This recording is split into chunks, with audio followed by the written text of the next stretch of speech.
नमस्कार. माझ्या स्वयंपाकघरात तुमचं खूप खूप स्वागत. प्रत्येक आईला पडलेला प्रश्न मुलांच्या डब्याला काय द्यायचं.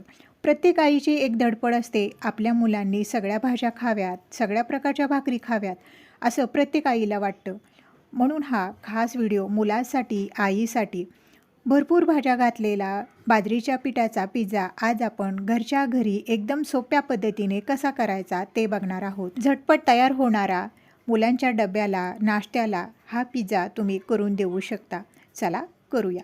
आता एका भांड्यामध्ये 1 वाटी मी बाजरीचं पीठ घेतलं, अर्धी वाटी गव्हाचं पीठ आणि चवीप्रमाणे मीठ घालायचं. आधी मीठ ह्या पिठामध्ये आपल्याला चांगलं मिसळून घ्यायचं आहे. आता थोडं थोडं पाणी घालून हे पीठ आपण भिजवून घेऊया. आणि आता यामध्ये आपण 2 चमचे दही घालणार आहोत.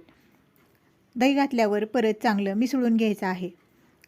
रोजचं आपण भाकरीचं पीठ मळतो तसंच पीठ मळून घ्यायचं. जास्त पातळ नाही, जास्त घट्ट नाही. हे पीठ बघा मी असं मळून घेतलेलं आहे. आणि आता हे पीठ आपण थोड्या वेळासाठी असंच झाकून ठेवूया. आपण पिझ्झाचं सारण करूया. गॅसवर कढई ठेवली, कढईमध्ये 1 चमचा तेल घातलं. तेल तापलं की अर्धा चमचा जिरं घालायचं, बारीक चिरलेला लसूण, बारीक चिरलेलं आलं, थोडंसं तेलावर परतून घेतलं की 1 कांदा असा बारीक चिरून घेतला, तो घातला. बारीक चिरलेला कोबी घालायचा अर्धी वाटी शिमला मिरची, अर्धी वाटी गाजर. हे सगळ्या भाज्या या तेलावर आपल्याला थोड्याशा परतून घ्यायच्या आहेत. आता 2 बटाटी मी उकडून घेतली आणि खिसणीने खिसून घेतली. ही बटाटी पण यामध्ये आपल्याला घालून घ्यायची आहेत. बटाटी घातल्यावर चांगलं आपल्याला हे मिसळून घ्यायचं आहे. आता घालूया लाल मिरचीचे तुकडे, 1 चमचा धणे पावडर, अर्धा चमचा मिरची पावडर, अर्धा चमचा हळद. हे सगळे मसाले घातल्यावर परत आपल्याला हे चांगलं मिसळून घ्यायचं आहे. मसाला, भाज्या सगळं एकमेकात मिसळलं पाहिजे असं मिसळून घेतलं. परत अर्धा चमचा मी मिरपूड घातली आणि चवीप्रमाणे मीठ घातलं. मीठ घातल्यावर, मिरेपूड घातल्यावर परत आपण चांगलं मिसळून घेतलं. आता हे आपलं पिझ्झाचं सारण आहे ते तयार झालेलं आहे. आता आपण पिझ्झा करायला घेऊया. भाकरीच्या आकाराचा एक गोळा घेतला आणि पिठामध्ये हा गोळा आपण बुडवून घेऊया. आपण चपाती लाटतो तशी ही भाकरी लाटून घ्यायची आहे. आपण यामध्ये गव्हाचं पीठ घातलं आहे, त्यामुळे ही भाकरी जास्त चिरत नाही. एवढी जाड अशी मी भाकरी लाटून घेतली आणि काटा चमच्याने आपल्याला अशा टोचा करून घ्यायच्या आहेत, त्यामुळे आपली भाकरी फुगणार नाही. आता भाकरी आपली तयार झालेली आहे. मध्ये 1 चमचा तेल घातलं, तेल असं पसरवून घेतलं. तव्यामध्ये भाकरी घालून घ्यायची. खालच्या बाजूनी थोडी भाकरी भाजली की उलटवून घ्यायची आणि दोन्ही बाजूनी 50 ते 60% ही भाकरी आपल्याला भाजून घ्यायची आहे. जास्त पण भाजायची नाही, जास्त कच्ची पण ठेवायची नाही. अशी 50% आपण ही भाकरी भाजून घेऊया. आता भाकरी बघा चांगली सगळ्या बाजूने मी भाजून घेतली. आता दुसरी भाकरी पण आपण अशीच करून भाजून घेऊया. 2 भाकरी आपण अशा करून घेतलेल्या आहेत.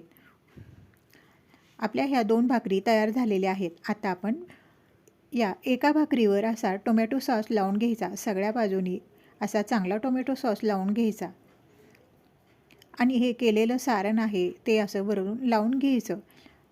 सगळ्या बाजूने व्यवस्थित हे सारण लावून घ्यायचं आणि दुसरी भाकरी परत यावर ठेवून घ्यायची. परत वरच्या भाकरीला टोमॅटो सॉस लावून घ्यायचा आणि चीज आहे ते असं खिसणीने खिसून घ्यायचं. सगळ्या बाजूने चीज एकसारखं असं खिसून घ्यायचं. तुम्ही यावर चीज पाहिजे तेवढं तुम्ही घालून घ्या.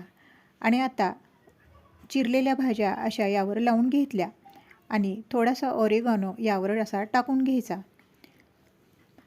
गॅसवर तवा गरम करण्यासाठी ठेवला आहे आणि असाच पिझ्झा उचलायचा आहे आणि गॅसवर ठेवून घ्यायचा.